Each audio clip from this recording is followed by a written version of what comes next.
Here are 5 urban legends, or myths. Turn the lights off and get comfortable before we begin. We're going to look at Bloody Mary, the spider bite, the licked hand, the Hookman, and calls from inside the house. Please take a moment to like and subscribe and feel free to leave a comment below. We always love to hear what you think. Number 1. Bloody Mary. This is a very old myth, but has grown in popularity with the advent of the internet. This tale suggests that if you are to look in the mirror and say Bloody Mary 3 times, something will happen. It's what will happen that the legend disagrees on.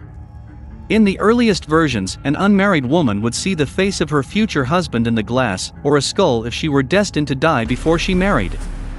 The myth evolved into something more gory, with people invoking a bleeding spirit or witch called Mary. Most people believe that the ghost of the witch, Bloody Mary, will appear in the mirror, and there are numerous videos on YouTube showing people trying this. This boy thought it would be a good idea to give it a go. He first tries it with the lights on, but nothing happens.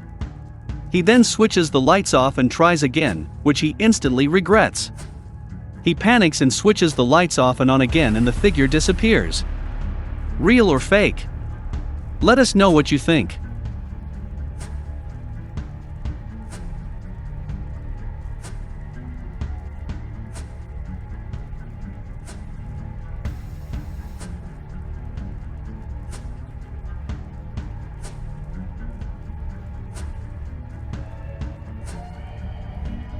If you think this is just nonsense, then why not give it a go?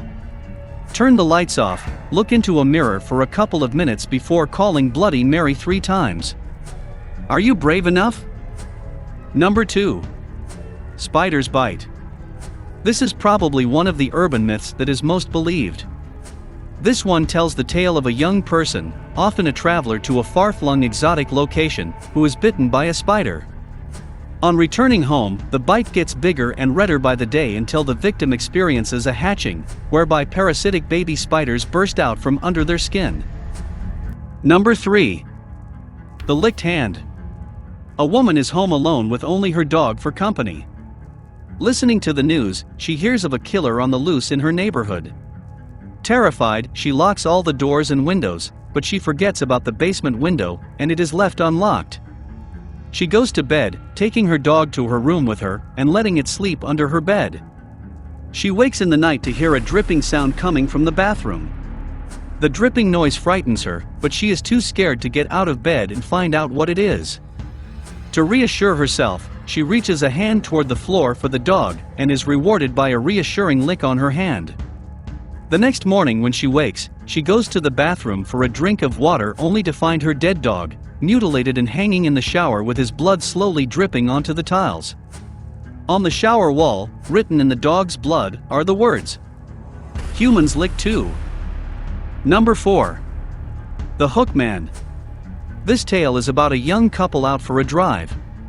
They pull over in a secluded wood to make out. The music on the radio is interrupted by a newsflash informing them a man with a hook for a hand has just escaped from the local lunatic asylum. They hear a noise, a thud on the roof. The man gets out to investigate, leaving his girlfriend inside the car. After about 10 minutes, the girl starts to worry. Then the lights from a police car eases her fears. A police officer tells her to get out the car and walk towards them. He tells her to not look back, just walk towards the police car. The girl can't help but look back. She sees the Hookman on the roof of the car, holding her boyfriend's severed head in his hands. Number 5. Caller in the house. A teenage girl is babysitting at night. The children have been put to bed upstairs and the babysitter is downstairs, watching TV. The phone rings, the caller tells her, "Check the children." She doesn't recognize the voice, so dismisses the call and goes back to watching TV.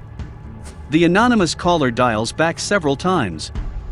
Eventually the babysitter calls the police, who inform her they will trace the next call. After the stranger calls again, the police return her call, advising her to leave immediately and not to worry about the children. The urgency in the caller's voice means she evacuates the home, and the police meet her outside.